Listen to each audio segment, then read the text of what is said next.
Bismillahirrahmanirrahim. Assalamualaikum warahmatullahi wabarakatuh. Alhamdulillahi rabbil alamin wa bihi nasta'inu ala umuri dunya waddin. Wassalatu wassalamu ala asyrafil anbiya'i wal mursalin nabiyyina Muhammadin wa ala alihi wa sahbihi ajma'in wa man tabi'ahum bi ihsanin ila yaumiddin. Asyhadu an la ilaha illallah wahdahu la syarika lah wa asyhadu anna Muhammadan 'abduhu wa rasuluhu amma ba'd. Alhamdulillah, segala puji hanya milik Allah Subhanahu wa taala. Kembali kita dimudahkan oleh Allah Subhanahu wa taala untuk bertemu di majelis online kita yang akan membahas tentang fikih salat. Maka kita meminta kepada Allah Subhanahu wa taala agar menjadikan majelis kita ini majelis yang penuh dengan berkah dan darinya kita bisa ambil ilmu yang bermanfaat. Amin amin ya rabbal alamin. Baik, insyaallah sebagaimana pada pertemuan yang lalu kita sudah sampai kepada syarat salat yang pertama yang dibahas oleh penulis rahimahullah taala, yaitu tentang masuknya waktu. Dan tentang masuknya waktu kita sudah membahas tentang masuknya waktu salat zuhur. Maka setelah salat zuhur kita akan masuk kepada waktu-waktu yang berikutnya. Baik, langsung saja. Qala al-muallif rahimahullah taala, berkata penulis rahimahullah taala, wa yalihi, maka setelah waktu zuhur yang berikutnya, ya kan, yang mengikuti waktu zuhur itu adalah waktu asar, yaitu tentang sholat waktu asar. Kapan waktu asar itu sudah dimulai? Dimulai itu adalah ila masiril fai'i mithlaihi ba'dal fai'iz zawal wad darurah ila ghurubiha wa yusannu ta'jiluha. Jadi masuknya waktu asar di sini kata penulis rahimahullah taala, waktu asar itu sampai, ya kan, setelah, ya tentunya setelah selesai waktu zuhur. Setelah selesai waktu zuhur sampai, bagaimana kata penulis ini, sampai ukuran bayangan ukuran bayangan 2 kali lipat ditambah bayangan zawal. Bayangan zawal.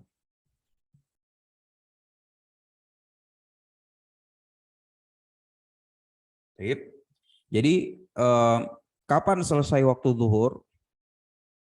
Selesai waktu zuhur kemarin sudah dibahas ya. Selesai waktu zuhur ketika bayangan itu sudah sama ukurannya. Nah, jadi ketika kita gambar ya. Jadi misalnya waktu zuhur nih, waktu zuhur kan waktu zawal gitu ya. Waktu zawal berarti cuma ada bayangan zawal. Bayangan zawal lebih sedikit masuk waktu zuhur. Waktu zuhur lanjut terus sampai kalau misalnya ada orang yang tingginya misalnya 160, ketika bayangan zawalnya itu bayangannya itu sudah 160, ya kan? Sudah sama ya, plus ada bayangan zawalnya. Nah, ini udah selesai waktu zuhur. Ketika selesai waktu zuhur mulai masuk waktu asar. Waktu asar itu sampai kapan? Waktu asar itu sampai ukuran bayangan 2 kali lipat.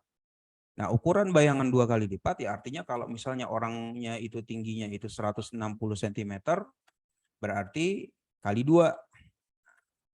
Ukuran bayangannya berarti sekitar 3,2 meter gitu ya. Atau enggak 320 cm. Ditambah bayangan zawal. Bayangan zawal misalnya 15 cm gitu. 15. Tambah bayangan zawal 15 cm, berarti total 335 cm. Nah, ketika ukuran bayangan sudah 335 cm, ini waktu asar sudah habis. Waktu asar sudah habis. Waktu asar sudah habis. Nah, kemudian di sini menariknya kata penulis rahimahullah taala, wat darurah ila ghurubiha. Ustaz, afwan Ustaz, waktu asar bukannya habisnya ketika maghrib ya? Kan gitu ya kalau kita mau nanya gitu kan. Waktu asar bukannya kalau waktu maghrib datang baru waktu asar habis. Kenapa di sini malah disebutkan Kalau waktu asar itu ketika ukuran bayangan 2 kali lipat. Setahu ana Ustaz, kalau ukuran bayangan 2 kali lipat itu belum maghrib.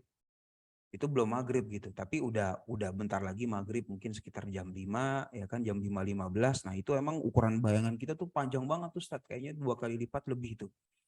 Nah itu tapi belum maghrib Ustaz. Kok dibilang di sini waktu asar sampai ukuran bayangan 2 kali lipat sih? Kenapa nggak sampai waktu maghrib? Maka di sini kata penulis rahimahullah taala wat darurah ila ghurubiha, dan waktu darurat sampai waktu maghrib. Waktu darurat sampai waktu maghrib. Jadi waktu asar, sholat asar itu ada 2 waktu. Yang pertama ini adalah waktu ikhtiar. Waktu ikhtiar artinya boleh memilih. Memilih sama kayak waktu zuhur kemarin ya. Mau sholat jam 12 atau mau sholat jam 1, mau sholat jam setengah 2, terserah. Wa yusannu ta'jiluha, makin cepat makin bagus. Ya kan? Tetapi kalau mau sholat antara jam 1 mau setengah 2 sekalipun nggak ada dosanya. Nggak ada dosanya. Artinya ikhtiar, boleh milih gitu, nggak masalah. Wa yusannu ta'jiluha, walaupun yang lebih ditekankan itu adalah lebih di awal waktu. Tapi ini selama masih waktu ikhtiar maka tidak ada dosa. Memang dibolehkan untuk memilih. Kapan ini waktu ikhtiar selesainya? Selesainya itu sampai sekian nih. Nah, sampai waktu bayangan itu ukurannya sekitar 2 kali lipat.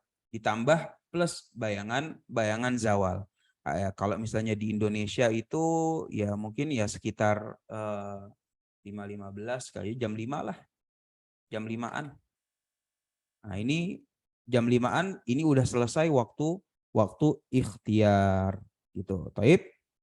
Nah, yang kedua yaitu yang namanya waktu darurat. Waktu darurah. Waktu darurat.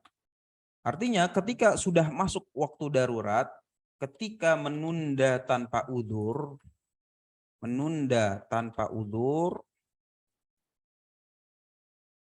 maka dapat dosa. Gitu. Jadi kalau misalnya sholat zuhur, boleh milih kapan aja.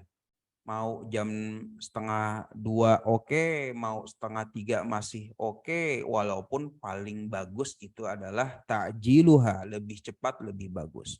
Tapi kalau dalam masalah sholat asar, tiba-tiba ada orang, enggak aneh mau nunda ntar sampai setengah 6. Loh emang kenapa? Nggak apa-apa, lagi mager, aneh lagi segala macam, atau film lagi seru, atau ini, atau segala macam. Kalau bukan udzur syar'i, maka menunda sampai waktu darurat, ya sekitar jam 5-an gitu, maka ini dapat dosanya. Nah, sehingga waktu asar itu adalah ada 2, ada waktu ikhtiar, yaitu dari mulai bayangannya itu sama ukurannya sampai 2 kali lipat. Ya kalau di Indonesia mungkin sekitar jam 5-an.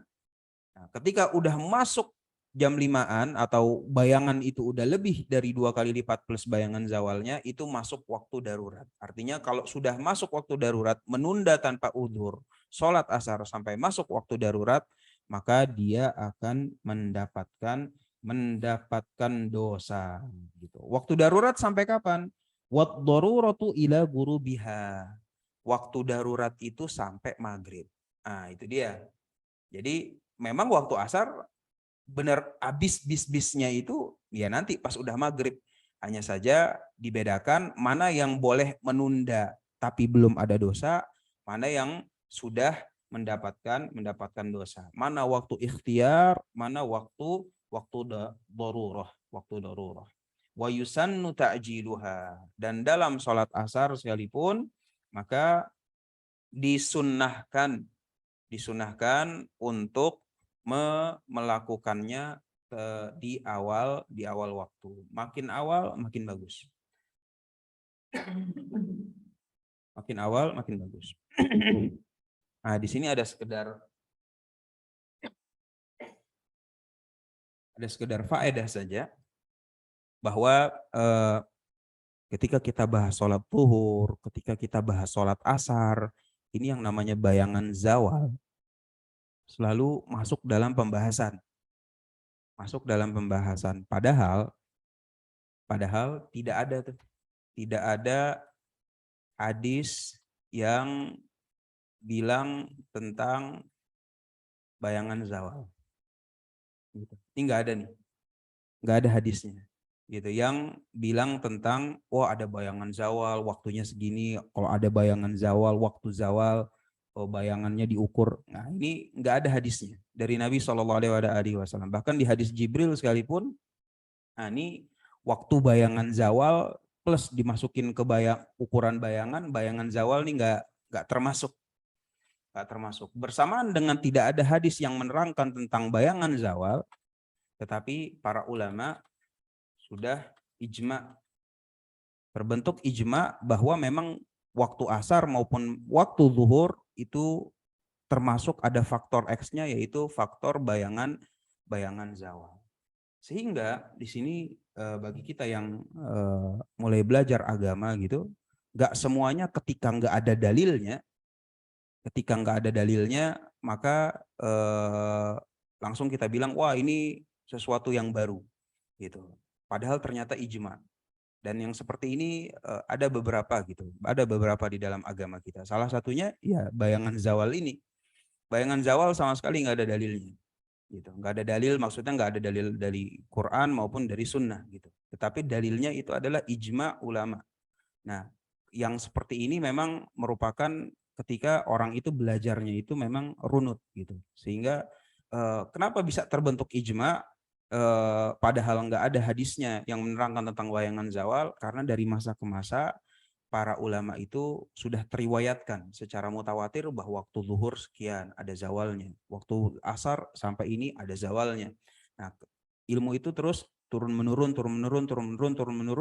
Nah, yang seperti ini sampai terbentuklah ijma, kesepakatan para ulama bahwa memang bayangan zawal itu masuk di dalam penentuan waktu zuhur dan waktu asar.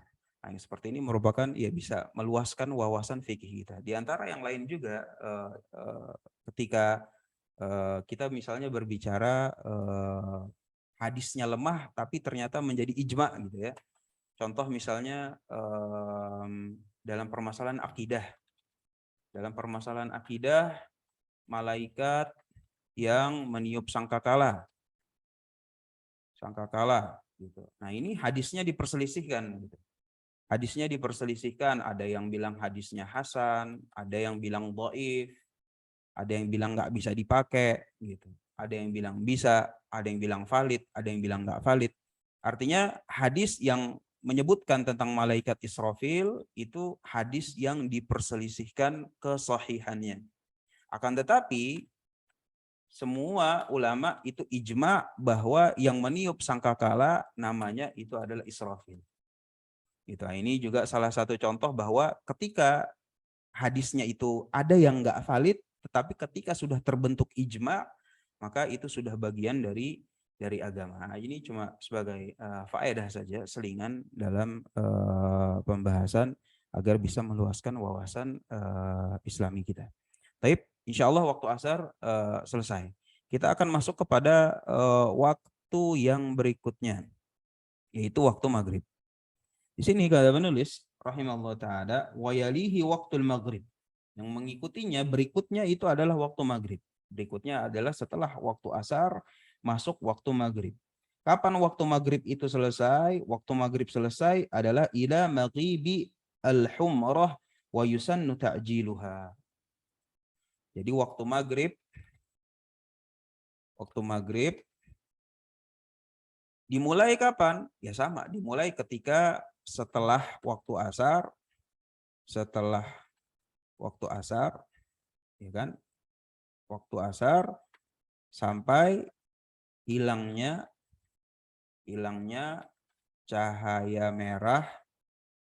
cahaya kemerah-merahan pada ufuk.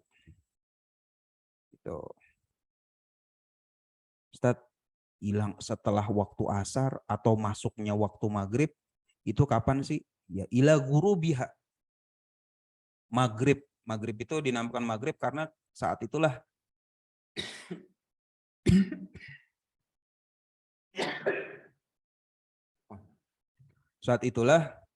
matahari terbenam gitu, ghurubus syams. Nah, ketika matahari terbenam, kan ya terbenam itu kan bahasa Arabnya ghurub gitu. Sehingga waktu terbenamnya matahari disebut maghrib. Jadi ketika matahari sudah terbenam, waktu asar selesai, waktu maghrib masuk. Waktu asar selesai, waktu maghrib masuk. Nah, waktu maghrib masuk sampai kapan nih sisanya waktu maghrib? Maka sisanya waktu maghrib ketika matahari sudah terbenam, maka sisa-sisa cahaya matahari itu masih ada gitu di dalam di ufuk langit gitu ya.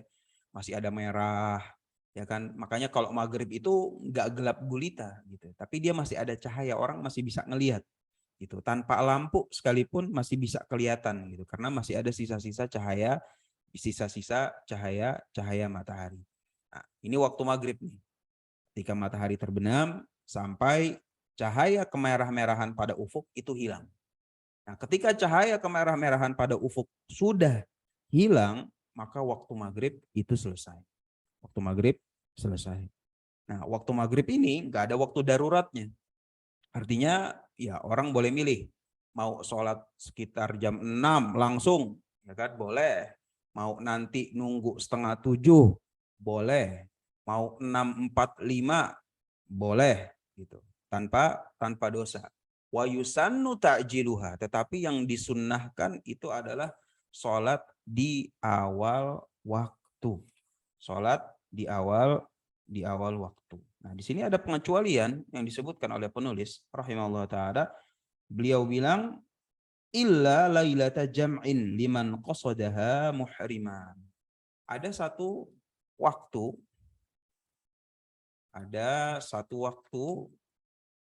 di mana sholat maghrib itu disunnahkan untuk diakhirkan.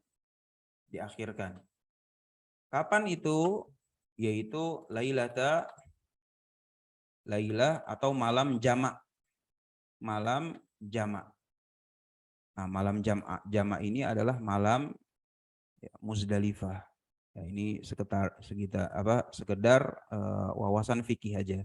Jadi kalau nanti ketemu di kitab-kitab fikih yang membahas tentang waktu-waktu sholat, kemudian penulisnya bilang illa lailata jamak, atau kecuali pada malam jamak, ini maksudnya itu adalah waktu haji dan ketika di Muzdalifah. Kenapa? Karena ketika di Muzdalifah maka yang disunahkan itu adalah jamak takhir.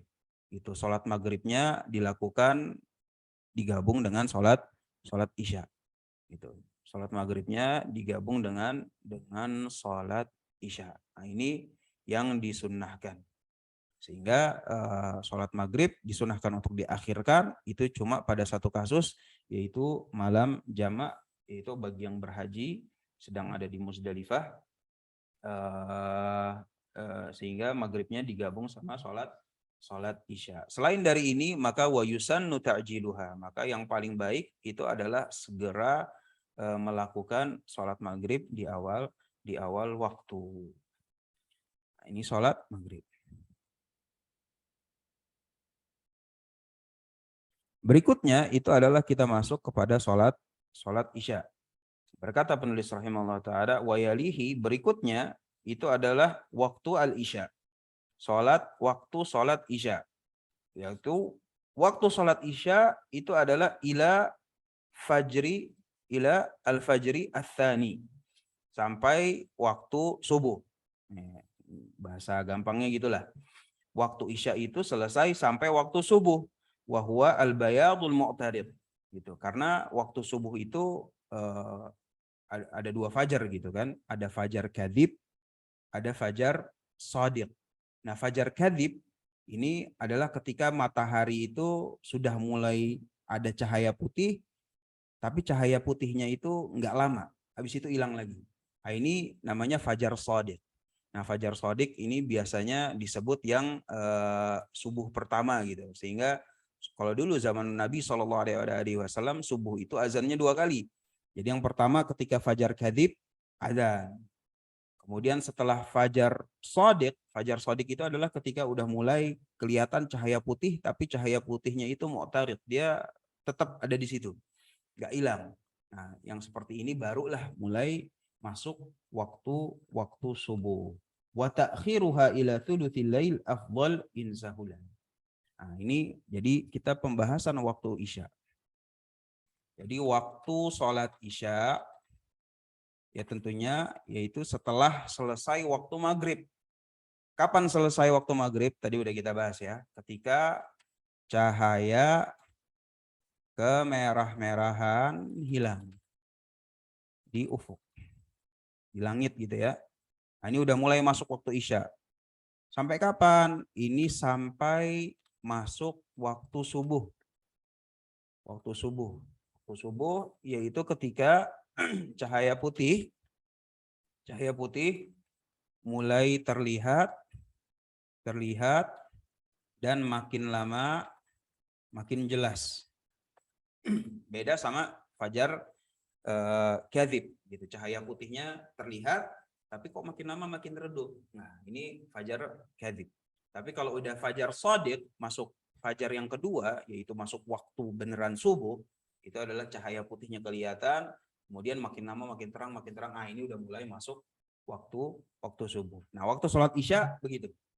Cahaya kemerah-merahan udah mulai hilang di ufuk sampai masuk waktu subuh. Nah, ini waktu sholat Isya. Jadi waktu sholat Isya memang panjang.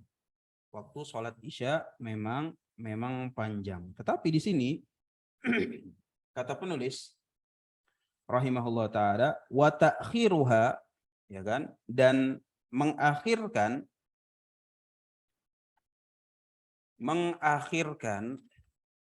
sampai sepertiga malam itu afdol. Mengakhirkan sampai sepertiga malam itu afdol. Jadi kalau mulai sholat yang lain tuh wa yusannu ta'jiluha. Kata-katanya selalu seperti itu ya, bahwa disunahkan untuk mempercepat segera gitu. Dilakukan dengan segera, disunahkan. Akan tetapi kalau misalnya sholat Isya, maka dia itu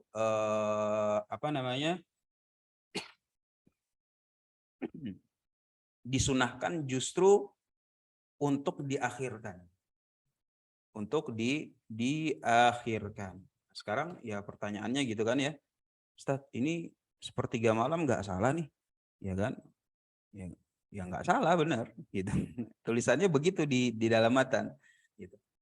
Hanya saja di sini ada tambahan insahula, sebagaimana kata penulis rahimahullah taala, jika insahula, jika memang memungkinkan lah, memungkinkan dalam artian karena kan sholat jamaah kan wajib ya.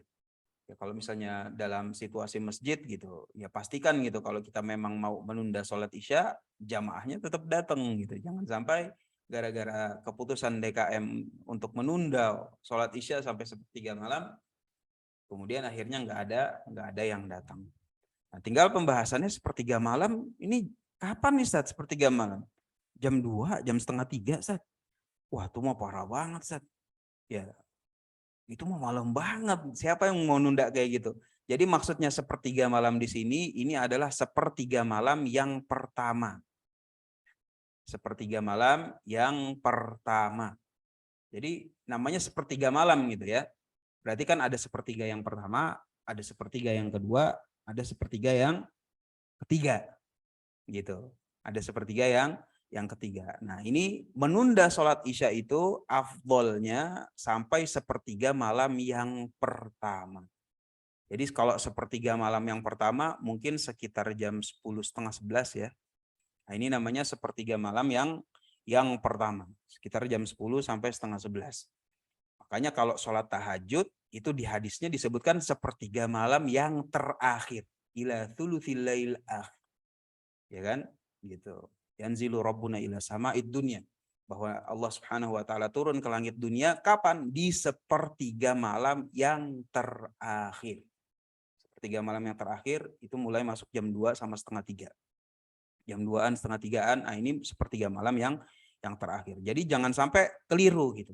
Nah, terkadang kalau misalnya kita baca buku sendiri gitu, tanpa ada bimbingan, kita baca, wah, mengakhirkan sholat isya sampai sepertiga malam. Di otak kita kan biasanya kalau sepertiga malam ya waktu tahajud gitu ya kan. Cuma waktu ya jam 2, setengah 3 pagi gitu. Padahal yang dimaksud sepertiga malam di sini adalah sepertiga malam yang pertama.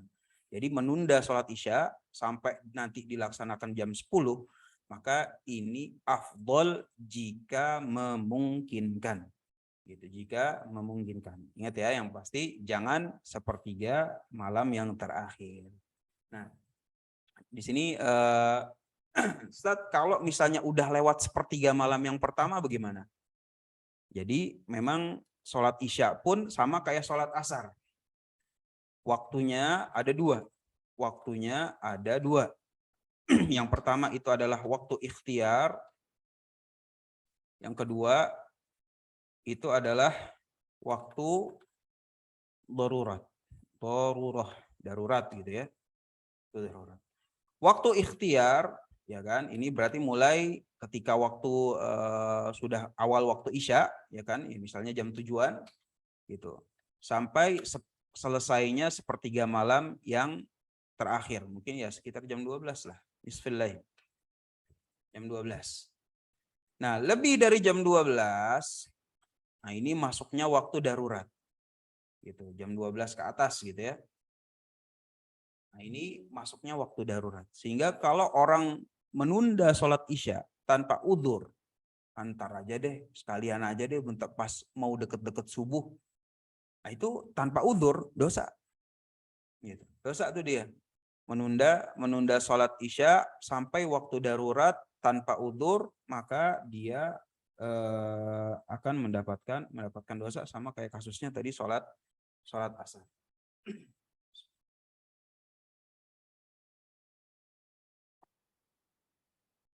Jadi dosa. Jadi memang waktu sholat yang ada dua itu cuma waktu asar sama waktu isya. Sehingga nggak boleh kita menunda-nunda sholat isya sampai masuk waktu darurat ataupun sholat asar sampai masuk waktu darurat tanpa udzur. Tanpa udzur. Ini penting untuk selalu diingat agar jangan menggampangkan menunda-nunda sholat gitu. Dan ketika para ahli fikih kan membahas tentang hukum fikih gitu ya, hukum fikihnya memang seperti itu. Hanya saja ya kalau kita memang ya ahli fikih ya namanya dia cuma bahas hukumnya gitu. Hukumnya memang demikian. Boleh ditunda. Sholat zuhur boleh ditunda. Sholat asar juga boleh sampai masuk waktu darurat. Sholat maghrib juga boleh, mau ngerjain 6:45 boleh. Sholat isya mau ditunda sampai misalnya jam 9, jam 10, bahkan ya, sepertiga malam yang pertama, ini afdol jika memang memungkinkan. Akan tetapi dalam prakteknya para ulama ini nggak ada dari mereka yang suka menunda-nunda sholat. Kenapa? Walaupun sebenarnya dibolehkan di dalam syariat, mereka selalu mengejar yang paling afdol. Yang paling afdolnya mana? Yang paling afdolnya ya tadi. Wa yusannu ta'jiluha. Yang paling afdol itu adalah ya dipercepat, disegerakan. Kecuali waktu isya ya. Disegerakan karena inilah yang memang ya bisa dibilang ya memang karena kata Nabi SAW gitu kan, fi awwali waqtiha. Maka yang paling baik itu adalah sholat di awal waktunya, kecuali sholat isya. Dan juga Nabi SAW itu juga bersabda bahwa seseorang itu la yazalu, akan terus menerus sengaja menunda sholat sampai dia selalu datang pada saf yang paling akhir, sampai Allah Subhanahu wa taala juga akan mengakhirkan dia di hari kiamat. Artinya janganlah kita kalau bisa dapat yang afdol, jangan justru dapat yang mafdul. Gitu. Kalau memang bisa dapat yang afdol, kejar. Kalau memang bisa dapat yang afdol, kejar. Sehingga ketika kita belajar fikih, kita ingin mengetahui hukumnya, bukan ingin apa ya? Bukan ingin nyari gampangnya. Oh, ternyata boleh, udah cari gampangnya aja. Nah, ini justru pintu dari syaitan ketika kita mulai masuk, nanti lama-lama semuanya akan seperti itu. Nanti bisa-bisa kalau memang hawa nafsu kita itu diturutkan, maka ya bisa-bisa hilang nanti agama kita. Gitu. Jadi jangan hawa nafsu yang diturutkan. Makanya di sini walaupun kitab fikih setelah membahas hukumnya sekalipun boleh, tapi mereka juga selalu menambahkan wayusan ta'jiluha. Maka yang disunnahkan itu adalah dilakukan dengan segera. Dan barang siapa yang bermudah-mudahan untuk meninggalkan sunnah, maka dia akan bermudah-mudahan meninggalkan perkara yang lain pula. Waliyahzubillah. Baik. Nah, sekedar tanbih aja, terutama buat diri ana juga dan juga buat antum yang mendengarkan. Yang terakhir, kita masuk waktu al-fajr. Wayalihi waktu al-fajr. Wayalihi waktu al-fajr. Ila tulu'i syams. Waktu fajar gampang. Gitu. Waktu fajar, dari waktu fajar. Subuh gitu ya bahasa Indonesia. Itu ya tadi tuh, mulainya dari apa? Mulainya dari fajar shodiq. Ketika cahaya putih itu mulai terlihat dan makin lama makin terang sampai terbitnya matahari. Ini gampang nih. Terbitnya matahari itu paling ya bisa dibilang paling mudah lah untuk ngelihatnya. Waktu terbitnya matahari. Wa ta'jiluha afdal. Dan dalam sholat subuh maka yang disunahkan itu adalah disegerakan. Disegerakan untuk waktu subuh. Nah, ini tentang waktu-waktu sholat. Mulai dari sholat duhur, asar, maghrib, isya, subuh, semuanya sudah kita bahas. Yang penting mungkin ada beberapa keadaan khusus, yaitu ketika waktu asar sama waktu isya. Ada yang namanya waktu darurat. Kalau sudah menunda sholat tanpa udzur sampai masuk waktu darurat, maka penundaan di situ akan mendapatkan dosa. Ini waktu-waktu sholat. Waktu-waktu sholat. Artinya ketika kita memang mau melaksanakan sholat, pastikan sudah pada waktunya.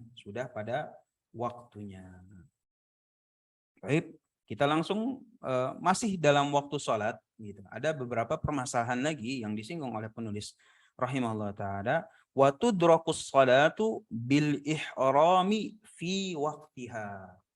Nah, di sini kata penulis yang selanjutnya rahimahullah ta'ala itu adalah dan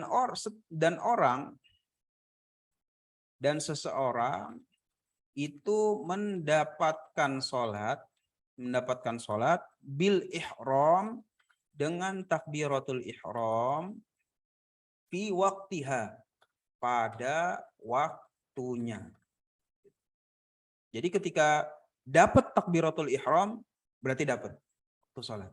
Jadi ketika misalnya orang nih, siapa misalnya Budi ketiduran tentunya udzur ya. Tiduran dari jam 11.45 ya kan sampai 15.10 ya kan. Tiduran dari 11.45 bangun 15.10. Dia lihat cek Google waktu A. Berarti di sini dalam kurung belum sholat duhur gitu ya. Belum sholat duhur. Dia cek waktu Google ternyata waktu asar ini adalah 15.15. Budi wudu, pipis, apa segala macam, keperluan kamar mandi, keluar, udah 12 menit gitu ya. 2 menit, cari baju sholat, udah 13. Ya kan, siap-siap apa segala macam, takbiratul ihram 15.14. Waduh Ustadz, ini mepet banget nih. Waktu asar sih 15.15, tapi dia takbiratul ihramnya 15.14 loh, cuma beda 1 menit, Ustadz. Maka kita kembali pada konsep bahwa seseorang itu mendapatkan sholat dengan takbiratul ihram pada pada waktunya. Jadi ketika budi masih takbiratul ihram di waktu zuhur, maka kita bilang sholat zuhurnya dapat. Sholat zuhurnya dapat. Artinya bukan kodok gitu ya. Beda kalau misalnya ternyata si budi takbiratul ihramnya 15, ya misalnya 15.20. Kalau 15.20 takbiratul ihram berarti sholat zuhurnya itu kodok. Ya kan, bukan dapat, bukan ada gitu ya. Karena udah di luar waktu. Tapi selama masih masuk waktu, kemudian sempat takbiratul ihram, alhamdulillah. Berarti dapat sholatnya. Nah, terus di sini yang penting nih. Yang penting itu adalah mohon disimak gitu ya. Kata penulis rahimahullah taala, wala yusalli qabla ghalabati dhannihi bi dukhuli waqtiha imma bi ijtihadin aw khabarin mutayaqqin. Nah, bersihin dulu. Gitu. Nah, di sini kata penulis rahimahullah taala, seseorang itu jangan mulai sholat. Seseorang itu jangan mulai sholat sebelum sebelum apa ya? Sebelum ada keyakinan kuat, bukan keyakinan, ada prasangka kuat. Ada prasangka kuat bahwa waktu telah masuk. Jadi seseorang itu jangan mulai sholat sebelum ada prasangka kuat bahwa waktu telah masuk. Gak boleh, gitu. Gak boleh dia sholat sebelum waktu telah masuk. Nah, waktu telah masuk, gimana cara taunya? Tadi udah kita bahas ya. Udah kita bahas pada pertemuan sebelumnya, ya bisa dengan kita melihat sendiri, atau dengan adanya kabar dari orang lain. Udah masuk nih waktunya. Atau lewat aplikasi. Aplikasi yang bilang kepada kita, udah masuk waktu sholat nih. Nah ini caranya telah mengetahui waktu sholat. Bisa dengan melihat sendiri, ya kan? Bisa melihat fenomena alamnya, mengukur bayangannya, gitu. Atau dengan lewat kabar. Baik kabar lewat orang lain, atau kabar lewat aplikasi, atau kabar lewat Google, atau kabar lewat kalender waktu sholat abadi. Nah, ini merupakan cara mengetahui waktu telah masuk. Nah, ketika kita udah mendapatkan hal tersebut bahwa waktu telah masuk dan ada prasangka kuat, ya kan, ada prasangka kuat waktu telah masuk, barulah kita sholat. Barulah kita mulai waktu sholat. Kenapa? Karena di sini kata penulis rahimahullah taala, fa in ahrama bijtihadin fabana qablahu fanaflun wa illa fa fardun. Karena kalau ternyata kita mulai sholat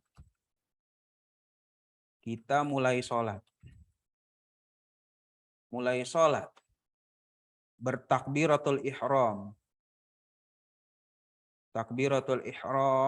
sebelum waktunya fabana, dan ya kita melanjutkan sholat, ya kan, dan melanjutkan sholat. Jadi dia udah yakin nih, udah deh, bismillah, yuk, takbiratul ihram, Allahu akbar. Akhirnya dia sholat terus 4 rakaat. Ternyata ketika takbiratul ihram ini belum masuk waktu. Maka belum masuk waktu, maka kata penulis rahimahullah ta'ala fanafl. Maka sholatnya terhitung sebagai sholat nafilah. Artinya, ya kalau misalnya dia niatnya tadi adalah sholat zuhurnya nggak kehitung. Kalau dia tadi untuk sholat asarnya nggak kehitung.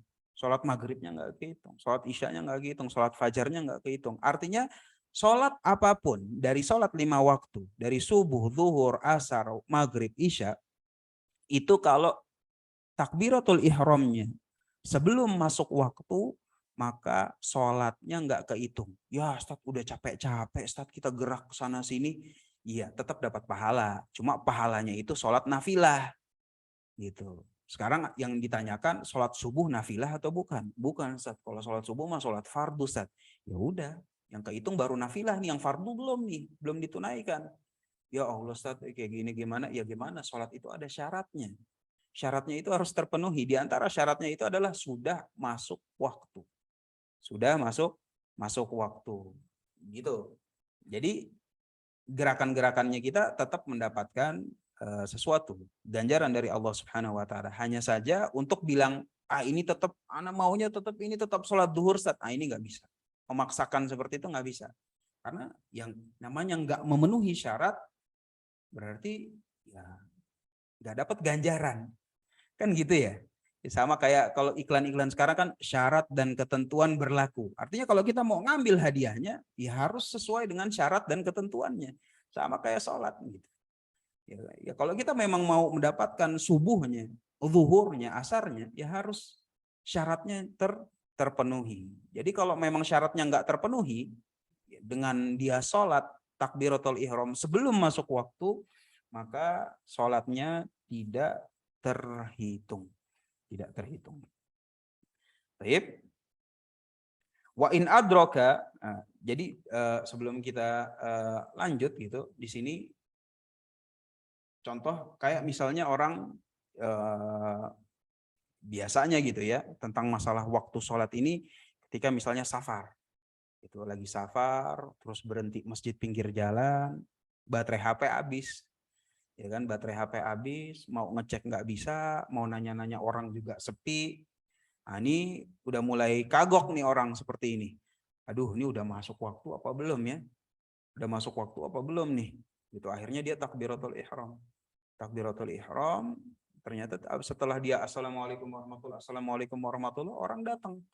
Pak, kok udah sholat zuhur aja, orang belum masuk waktu, Pak. Ini masih 5 menit lagi baru masuk waktu zuhur. Nah, yang seperti ini baru dia tahu, ya mau nggak mau, yang tadi dia lakukan itu nggak terhitung sebagai sholat zuhur. Dapat pahala insya Allah dari Allah Subhanahu wa taala. Allah Karim. Tetapi hanya saja untuk terhitung waktu zuhur karena memang takbiratul ihramnya sebelum masuk waktu, maka tidak terhitung. Walaupun dia udah berijtihad apa segala macam, nggak ada uzur di sini. Gitu. Nggak ada uzur di sini. Ya, artinya kalau belum masuk waktu nggak kehitung. Nggak ada uzur sama sekali, nggak ada uzur. Mau dia berijtihad, mau dia udah bersungguh-sungguh, dia mau cari, nggak tanya, nggak ada orang dan segala macam.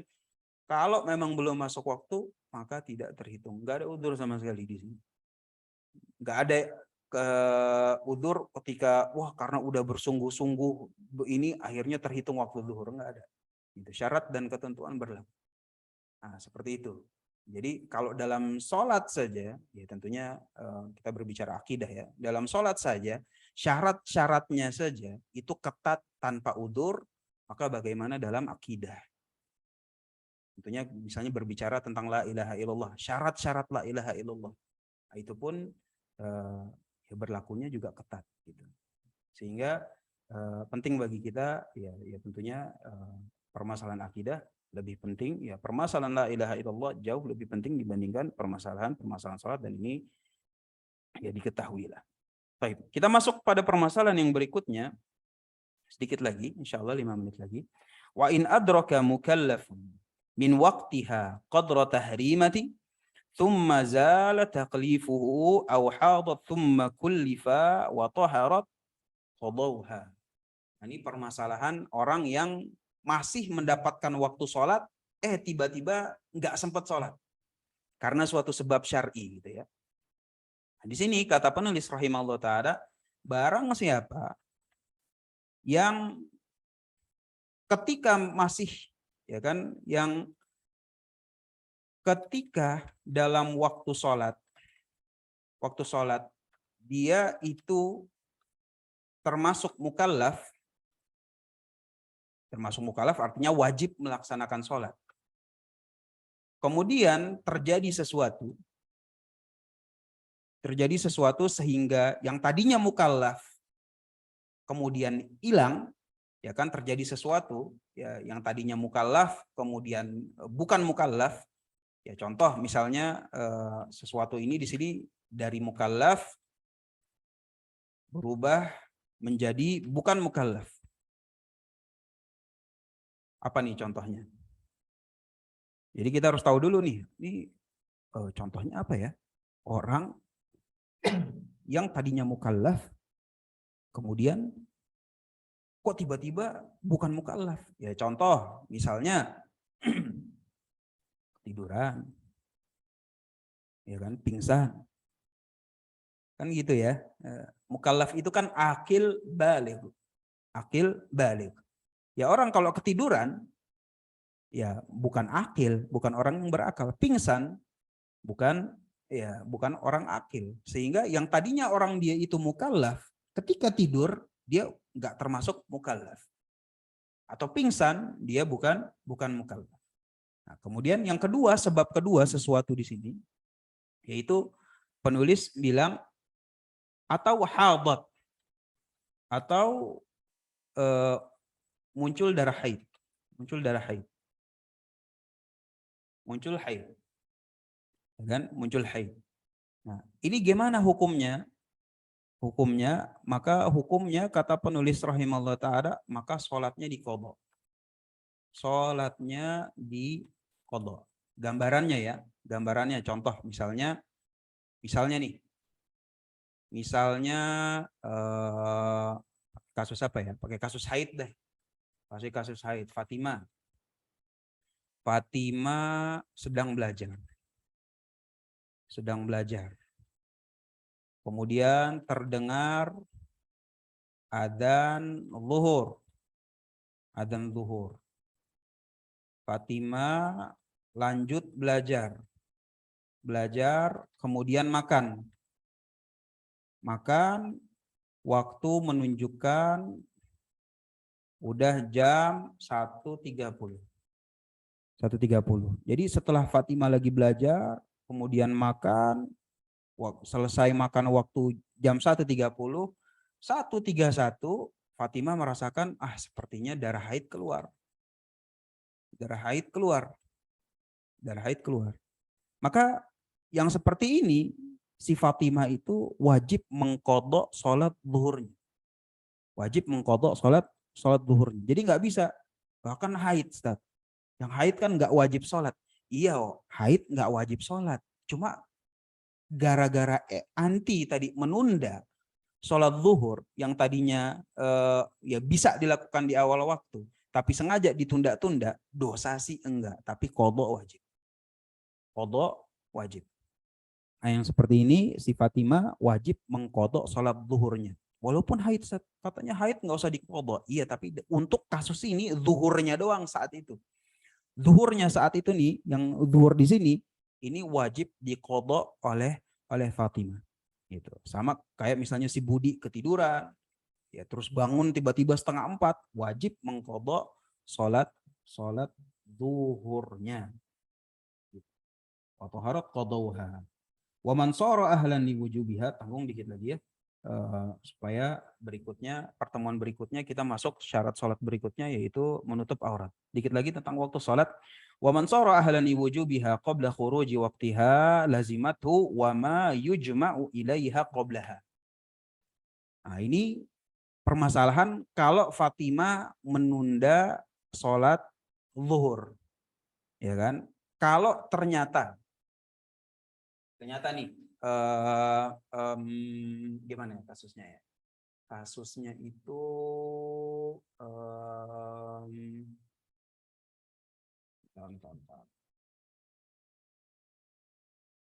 kasusnya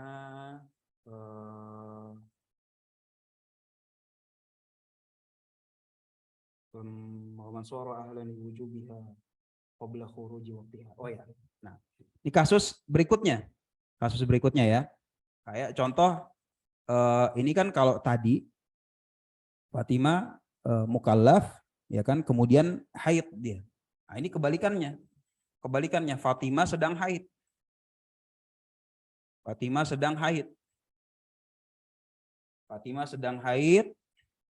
Terus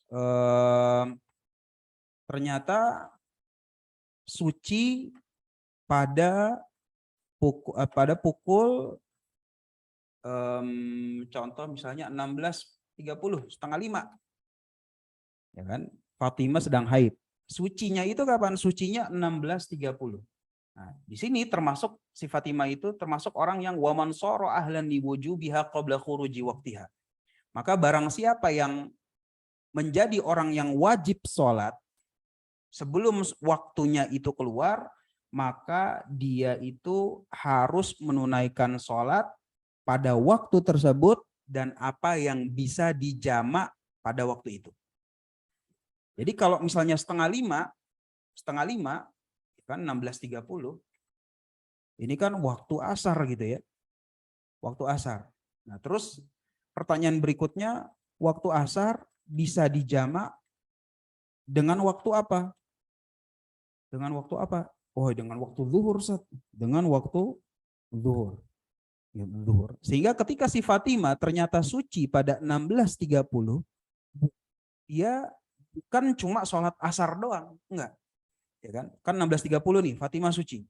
Ya kan, mandi segala macam, udah siap-siap, bukan cuma sholat asar doang yang dia wajib untuk menunaikan, tetapi dia juga wajib untuk menunaikan sholat zuhur dulu. Setelah sholat zuhur selesai, baru dia laksanakan sholat asar. Kenapa? Ya karena memang sholat zuhur ini bisa dilaksanakan, bisa dijamak pada waktu asar. Dan barang siapa yang masih pada waktunya dan bisa dijamak, maka sholat yang bisa dijamak itu tetap harus ditunaikan. Ini Fatimah lagi. Kalau misalnya gambarannya Budi, sama juga. Budi bangun jam 5, ya kan, atau jam setengah 5. Budi bangun jam setengah 5. Tidurnya dari kapan, Ustaz? Tidurnya dari setengah 12. Ya kan? Ya nggak apa-apa, kita tulis aja. Kita tulis, ya kan, misalnya Budi ketiduran, ya kan, mungkin capek, mungkin dia kuliah harian, kita nggak tahu bagaimana fisik orang gitu ya. Ketiduran 11.45. Bangun 16.30. Ya kan, begadang, wallahu alam. Ya yang seperti ini kemungkinan gitu. Kecapean dan segala macam. Maka si Budi wajib untuk sholat apa? Kalau laki-laki gampang gitu ya. Ya namanya 11.45 bangun 16.30, ya zuhur belum. Ya otomatis ya zuhur juga, asar iya gitu. Hanya saja tadi ana tekankan contoh dengan Fatimah karena biasanya wanita itu ketika sucinya waktu asar sholatnya asar doang gitu, zuhurnya nggak kehitung. Atau misalnya sucinya nanti jam 9 malam, sholatnya isya doang tapi maghribnya nggak dilaksanakan. Maka yang seperti ini, dengan ini kita udah tahu bahwa jangan sampai. Kenapa? Karena waktu sholat yang bisa dijamak pada waktu tersebut, maka wajib untuk dijamak, diqadha juga. Beda kalau misalnya si Fatimah itu ternyata sucinya itu jam berapa? Sucinya itu misalnya jam 5.15 pagi. 5.15 pagi ini waktu subuh. Ada nggak yang bisa dijamak dengan waktu subuh? Nggak ada. Ya udah, berarti cuman sholat subuh doang. Terakhir kata penulis rahimahullah taala, wa yajibu fawran qada'ul fawaid murattaba. Dan kalau bagi orang yang punya sholat qada gitu ketinggalan, maka wajib langsung ditunaikan sesegera mungkin murattaba, secara tertib. Secara tertib. Artinya kalau dia kelewatan sholat zuhur dan asar, berarti zuhur dulu baru asar. Zuhur dulu baru asar. Wayasqutu tartib. Nah, bisa nggak dengan kalau nggak berurutan bisa nggak, Ustaz? Nah, bisa. Alasan supaya nggak berurutan itu ada beberapa. Yang pertama, binisyanihi, lupa. Ya kan? Ya, Ustaz udah keburu asar duluan aneh. Gimana, Ustaz?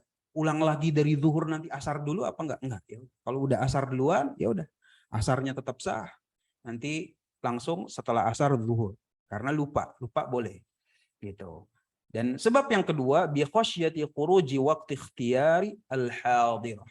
Gitu. Atau takut keluar waktu sholat yang sekarang. Takut keluar waktu sholat yang sekarang. Nah ini sekedar gambaran aja. Boleh keluar atau boleh nggak tertib dalam melaksanakan qadha sholat. Contoh misalnya Ahmad Ahmad Ahmad ini ketiduran gitu ya. Sama kayak tadi, ketiduran 11.45. Bangun jam 16 ya, jam 17.00. 17.00. Nah, waktu asar yang ikhtiar gitu ya. Waktu asar yang ikhtiar, contoh misalnya 17.05. 17.05.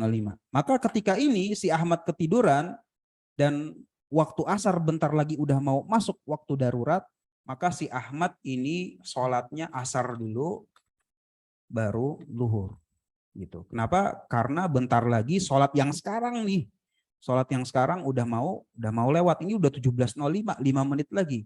Makanya dia melaksanakan sholat asar dulu, baru zuhur. Nah, ini merupakan yang pertama lupa, yang kedua seperti skenario ini, di mana dalam dua skenario ini tartib atau berurutan itu boleh dirubah. Asar dulu baru zuhur, isya dulu baru maghrib. Yang seperti ini bisa dilakukan dalam konteks tersebut. Ada insya Allah pada pertemuan berikutnya kita masuk kepada syarat sholat yang berikutnya, yaitu satru al-aurah, tentang menutup aurat. Apabila ada yang ingin tanyakan, silakan. Tafadhol.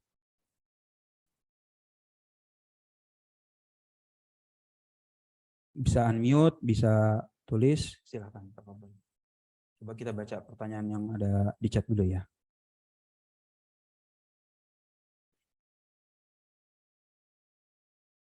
Baik. Misalkan seorang ibu hendak melahirkan dan merasakan kontraksi hebat yang tidak bisa melaksanakan sholat pada saat itu, dan darah nifas belum keluar. Darah nifas belum keluar, apakah ia wajib mengqadha? Gitu. Jadi darah nifas keluar saja, ya kan? Sebagaimana tadi udah disinggung ya. Kalau darah nifas sudah keluar dan dia masih dalam waktu sholat, saat itu aja dia udah wajib untuk mengqadha. Maka apalagi ketika uzurnya itu bukan uzur syar'i sekuat darah nifas atau haid, maka tentunya lebih kuat lagi atau lebih memang harus qadha, Bu. Gitu, seperti itu. Assalamualaikum Ustaz. Afwan, saya pernah dengar bahwa mendapatkan sholat itu ketika sudah mendapatkan 1 rakaat sebelum masuk waktu sholat berikutnya. Apa benar pendapat yang begitu? Syukron. Jadi mendapatkan sholat artinya gini, berbeda antara mendapatkan sholat dengan mendapatkan jamaah. Beda ya. Gitu. Jadi kalau contoh mendapatkan sholat dan mendapatkan rokaat dengan mendapatkan sholat. Gitu. Jadi kalau mendapatkan sholat selama dia takbiratul ihram pada waktunya, insya Allah sholat dapat. Hanya saja kalau mendapatkan rokaat ya berarti dia harus mendapatkan ruku. Nah, di antara para ulama ada yang bilang bahwa untuk mendapatkan waktu sholat maka 1 rakaat itu harus harus dapat 1 rakaat dulu. Gitu. Hanya saja yang mu'tamad atau yang pendapat resmi madhab Imam Ahmad itu adalah barang siapa yang mendapatkan takbiratul ihram, maka dia mendapatkan waktu sholat. Afwan Ustaz, niat sholat zuhurnya apa ya kalau misalnya tidur 11.45 lalu bangun 16.30? Qadha atau sholat biasa? Udah pasti qadha. Gitu. Karena kalau sholat biasa di luar waktu, ini nggak bisa. Jadi memang niatnya mengqadha. Afwan, boleh jelaskan secara singkat terkait sholat jamak dan sholat qadha seperti apa? Sholat jamak ya berarti sholat yang digabung. Sholat asar digabung waktunya gitu ya. Ya kayak sholat zuhur di waktu asar. Dan ini boleh misalnya pada waktu safar atau pada udzur-udzur misalnya kayak tadi ketiduran terus bangun. Nah, ini sholat qadha juga sama gitu. Sama aja, sholat nggak ada cara-cara khusus gitu. Yang beda cuma niatnya aja, cuma niatnya saja. Seperti itu. Berarti jika ketuban saja yang keluar dan memungkinkan bisa sholat tidak masalah ya, Ustaz? Ya selama wanita itu dia bukan haid atau nifas, maka dia wajib sholat. Dia wajib sholat. Dan ketika haid atau nifas pada masa sholat, gitu, maka dia ingat bahwa oh waktu itu saya enggak sholat tepat waktu, ternyata keluar haid atau keluar darah nifas jam 2 siang. Nah, berarti saat itu dia wajib untuk nanti setelah selesai nifasnya mengqadha sholat zuhurnya. Afwan Ustadz, boleh share link app Turot.io-nya? Oh, taib. Nanti ana share di grup insya Allah. Apakah seseorang harus memasang alarm ketika belum sholat atau meminta dibangunkan orang lain? Nah, ini permasalahan lain gitu ya. Artinya ketika orang jadi beda antara ketiduran dengan tidur gitu ya. Makanya tadi kasusnya Ana tuh ketiduran. Kadang orang kalau udah kecapean dia langsung tepar aja deng gitu. Beda dengan orang mau tidur gitu. Kalau mau tidur ya namanya orang sengaja mau tidur dan dia tahu bentar lagi masuk waktu sholat gitu. Berarti dia sengaja tidur untuk melewatkan waktu sholat. Nah, yang kayak gini bisa masalah gitu. Sehingga supaya dia nggak lewat, dia bisa setel alarm atau minta bangunkan orang lain supaya sholat itu jangan lewat waktunya. Karena kalau sengaja atau meremehkan, maka yang seperti ini masuknya dalam kasus tarikus shalah, dalam kasus meninggalkan sholat dan kasusnya berat. Apa yang membuat antum memilih madhab Hambali?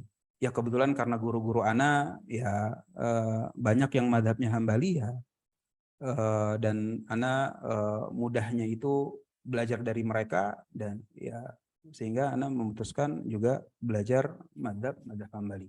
Artinya madhab apapun yang kita pilih, sebenarnya belajar madhab itu adalah untuk membentuk kerangka pikir fikih. Kerangka pikir fikih gitu. Jadi sebelum kita menyentuh dalil-dalil syar'i, ini kerangkanya tuh udah kebentuk. Sehingga nanti ketika kita menerima hadis, menerima Quran, nah itu difahami sesuai dengan kerangka ahli fikih dari zaman ke zaman. Dari masa salaf, dari masa sahabat gitu. Kerangkanya udah terbentuk. Sehingga hadis-hadis yang datang, Quran, Sunnah, itu nggak difahami secara sembarangan. Tapi difahami dengan kerangka berpikir yang sahih. Nah, cara membentuk kerangka fikih ini ya tentunya harus ada guru gitu ya. Harus ada guru. Sehingga madhabnya apapun selama ada gurunya yang bisa ngajarin, alhamdulillah. Ya kalau di Indonesia ini ya lebih gampangnya memang madhab Syafi'i. Kenapa? Karena madhab Syafi'i itu lebih banyak. Tapi makin ke sini alhamdulillah dengan banyaknya lulusan Timur Tengah, banyaknya lulusan Saudi gitu, otomatis madhab Hambali pun makin mudah lah untuk dipelajari. Tapi yang terpenting dari mempelajari madhab itu adalah untuk membentuk kerangka berpikir dalam fikihnya itu sendiri.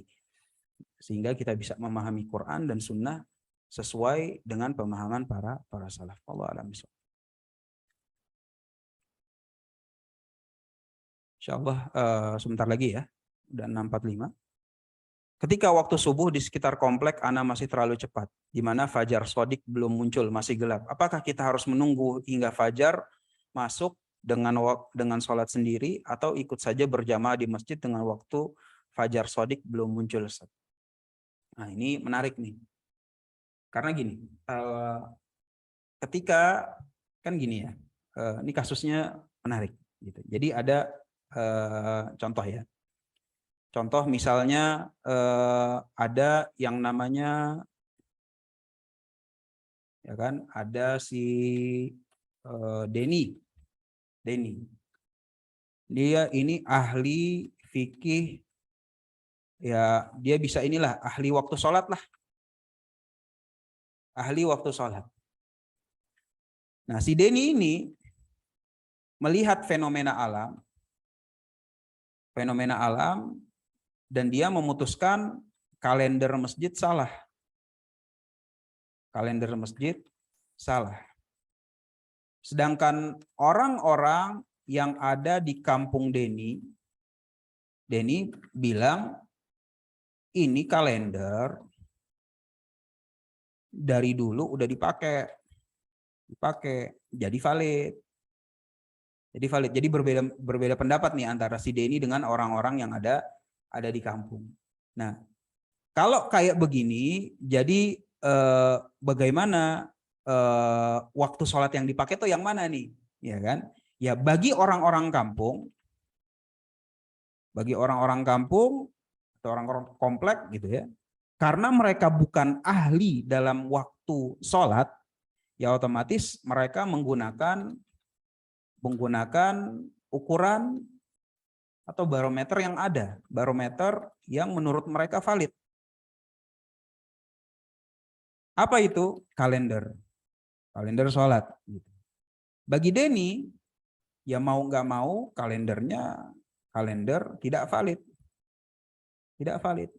Sehingga kalau orang-orang kampung sholat, ya insya Allah sah. Kenapa? Ya karena mereka menggunakan barometer yang sah. Ya kan, dari zaman ke zaman gitu. Terlepas apakah barometernya ternyata salah atau benar, nah ini urusan lain gitu ya. Tetapi kalender ini namanya kalender abadi. Dari zaman ke zaman ini yang dipakai. Hanya saja kan fenomena alam kan berubah gitu ya. Hanya saja perubahannya ini cuma segelintir orang yang tahu. Nah, di antara orang yang tahu ini si Denny. Nah, Denny ini ketika udah tahu bahwa kalendernya ini salah, ya, dia bilang waktu fajar belum masuk, tetapi orang-orang udah sholat, terus si Denny tetap ikutan sholat berjamaah sama orang-orang kompleknya, sholatnya Denny nggak sah. Nggak sah. Kalau orang-orang kampungnya sah. Orang-orang kampungnya sah ya karena memang ukuran mereka yang seperti itu. Ukuran mereka seperti itu. Hanya saja yang kayak begini perlu diskusi gitu ya. Perlu diskusi, diajak salah satu perwakilan orang kampungnya, yo Pak, kita lihat. Ini namanya Fajar Shodiq. Kalau Fajar Shodiq kayak begini masih gelap Pak, ya kan? Kalau di kalender jam segini masih gelap Pak, cahaya putih belum muncul, nah itu berarti belum masuk waktu subuh.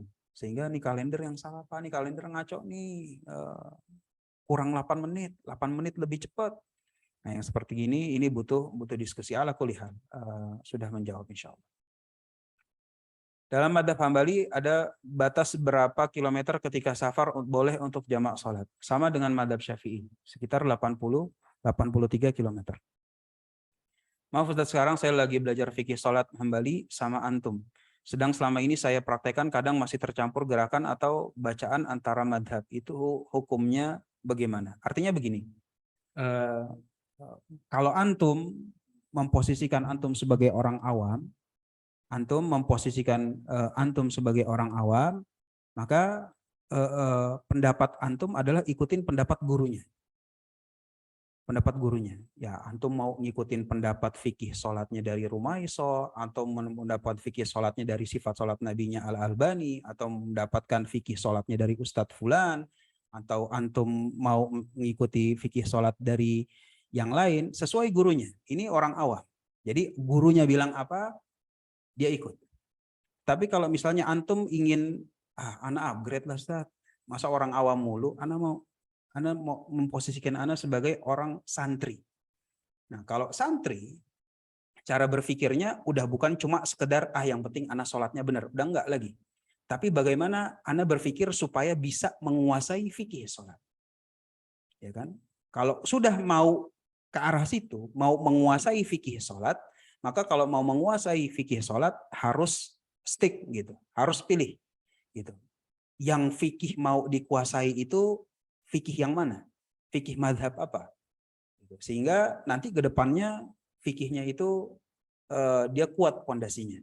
Gitu. Sehingga dibedakan. Kalau memang orang awam, ya orang awam alhamdulillah. Hadir ini, hadir itu, baca ini, baca itu, tinggal ikut. Gitu. Tinggal ikut apa yang dia baca, apa yang dia dengar, apa yang dia dapatkan infonya. Tetapi kalau memposisikan diri sebagai tulab atau sebagai santri, maka santri itu punya tujuan. Tujuannya itu adalah saya ingin menguasai fikih. Yang kalau mau menguasai fikih, ya berarti harus dibangun di atas pondasi satu dari 4 madhab tertentu. Baik, insya Allah kita cukupkan. Hada, wallahu a'lam bishawab. Apabila ada yang ingin ditanyakan berikutnya bisa langsung di grup apa yang dimudahkan oleh Allah Subhanahu wa taala insyaallah akan ana jawab. Hada wallahu a'lam bishawab. Wa sallallahu ala nabiyyina Muhammadin wa ala alihi wa sahbihi wasallam. Wa akhiru da'wana alhamdulillahi rabbil alamin. Wassalamualaikum warahmatullahi wabarakatuh.